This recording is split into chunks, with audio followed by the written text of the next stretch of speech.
A construção em áreas protegidas obedece a critérios muito rigorosos de sustentabilidade em países como os Estados Unidos. Em Portugal, a estação de campo do Parque da Peneda Gerês é a primeira e única casa em área protegida com um nível elevado de preocupações ambientais, uma exceção que devia passar a ser regra. Fica numa das inverneiras de Castro Laboreiro, na aldeia de Podres. A casa estava em ruínas e foi recuperada para ser um local onde biólogos e estudantes fazem trabalho de campo, ficam alojados ou assistem a seminários. Esta estação de campo na Peneda Gerês já era um sonho antigo da arquiteta Inês Cabral e família. A casa, na fase de concepção, foi pensada para ser bioclimática, portanto, maximizamos então a questão da iluminação natural, preocupámos muito com o isolamento, que foi feito à base de materiais naturais, nomeadamente aglomerado negro de cortiça. Utilizámos materiais reciclados. A madeira estava impecável, não havia razão nenhuma para ela ir para outro sítio. E então limitámos-nos então a reconstruir o telhado que já existia e que estava em muito mau estado e a fazer então com esta madeira que já tem cerca de 50 anos e que irá durar mais 50 anos se for devidamente tratada. Também, como veem, aplicámos a telha que pré-existia, que é a telha que tem igualmente os 50 anos e que é uma telha que estava em perfeitas condições e, portanto, reutilizámos-la em toda a casa. Esta casa pretende ser um exemplo de como construir em áreas protegidas. O interior foi pensado ao detalhe. As paredes são forradas com um painel de gesso e papel reciclado. Para isolar a casa, usou-se ainda um aglomerado de cortiça e deu-se uso à espessura das paredes graníticas. Tivemos o cuidado, então, de aproveitar a espessura das paredes para criar uma câmara de ar. Ou seja, apesar de termos vidros duplos e caixilharia de madeira,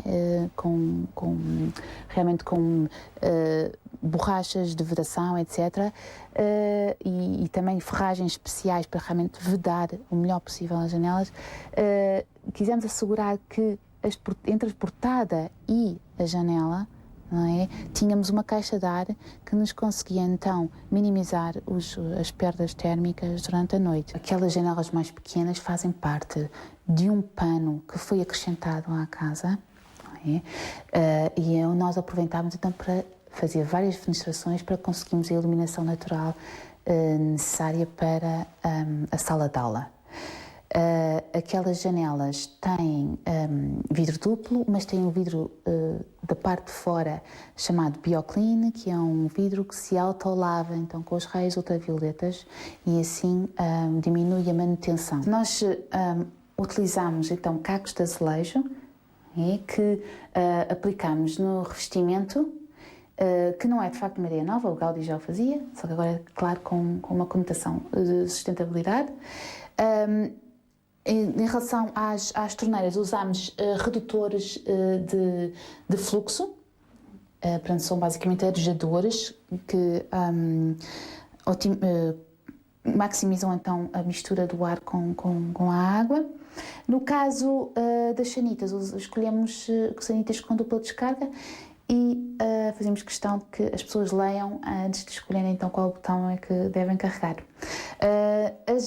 A torneira da banheira é uma torneira termostática que pré-mistura então a água quente com a água fria e assim evita-se muito desperdício de água. Toda a obra foi acompanhada passo a passo por Inês Cabral. Agora está a monitorizar temperatura e umidade. Vai começar também com as medições dos gastos de energia, da emissão de CO2 e de compostos orgânicos voláteis e dos níveis de ruído. Vão ser necessárias amostras de 1 ano para a obtenção de conclusões fiáveis. Inês Cabral vai ainda monitorizar a presença de radão, um elemento radioativo na casa. Durante a obra descobriram-se níveis muito acima dos aceitáveis por lei. Já se esperava que uma casa granítica pudesse alcançar níveis como os 900 becqueréis detectados, mas há que tomar precauções para evitar a contaminação. O que nós pretendemos é abrir uma grelha de ventilação na zona, nesta parede, neste topo desta parede de pedra e no outro topo.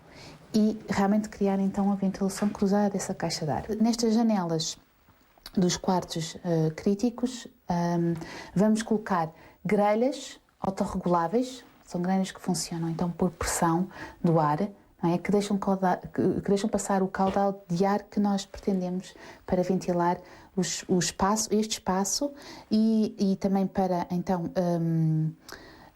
levar o radão até ao exaustor que se encontra na zona da casa da mãe. O aquecimento central na habitação é feito à base de energia solar, combinado com biomassa. No futuro, o objetivo é a autossuficiência, com a instalação de painéis fotovoltaicos.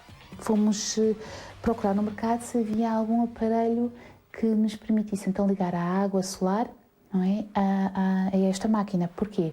Porque a máquina aceita a água, não é, a água quente, solar, mas depois precisa então de regular a temperatura do ciclo. Ou seja, o Alphamix faz isso, é assim uma espécie de torneira termostática, portanto, pré-mistura a água à temperatura do ciclo que nós escolhemos e só depois é que injeta na máquina. Se realmente a temperatura não chegar, por exemplo, aos 90 graus, a máquina só necessita de aquecer então a água dos 60 até aos 90 graus, poupando imensa energia por causa dessa pré-mistura. O projeto conta ainda com um reservatório de águas pluviais que servirão para a rega e prevenção de fogos. Neste lugar vai ser ainda construída uma fitoetar.